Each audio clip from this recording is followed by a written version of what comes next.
Scottie, you had no bogeys all tournament, and you had one on 17, rebounded with a 30-foot birdie putt on 18. What was going through your mind during that putt when you made it on the last hole? Well, you know, I was just glad it kind of was going towards the cup. I hit a little bit too firm. I struggled, you know, a little bit with the speed of the greens today.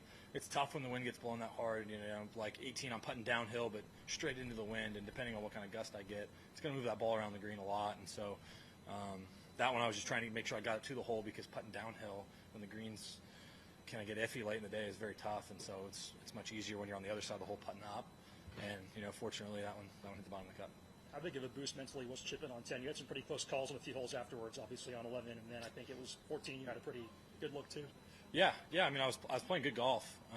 It was really tough out there. I don't know if you were out there on the golf course, but the winds were up really high. The greens were actually pretty firm, and so it was challenging. The birdies, you know, were not coming easy to anybody out there late in the day. For you, what was the key to navigating those winds when they got pretty blustery out there mid-round? I mean, just trying to hit good shots. You can't do anything about the gusts.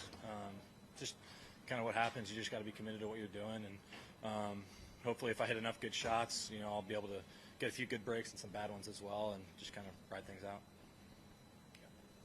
Hey, Scottie, you have any stories from the round about when the wind really did something to your golf ball, either carried it farther or maybe? Yeah, I mean, most of the back nine, I felt like the golf ball was just going forever.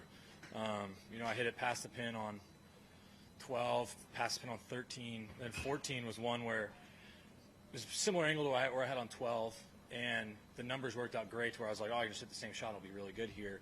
And I pulled it slightly. It may have been a couple yards further, and it flew like almost 25 yards past the pin because the wind just died. So that's just stuff that kind of happens out there. And then, like, we get to 16, and that pin in the morning was probably really easy pin, but then the wind starts blowing 25 and the green gets firm. It's very hard to actually get it there close to the hole, and that's just one example of just how the golf course changes as the day goes on. How do you sort of reset your plan when the wind blows here? Because when the wind doesn't blow, as you showed yesterday, you can get around and...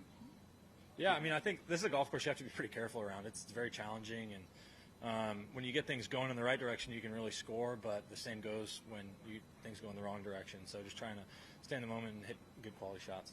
Did you play defensive golf today? Yeah, I just played golf.